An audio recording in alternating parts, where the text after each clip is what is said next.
Айел адамның қуанышты, бақытты энергиясы ер адамның жетістігіне әсер етеді. Жұбайына сыйлықты соңғы рет қашан жасадың?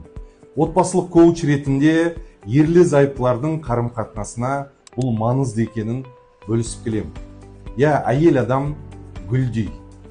Егерде күтім жасап, суарып баптасан, жайқалады, жадырайды.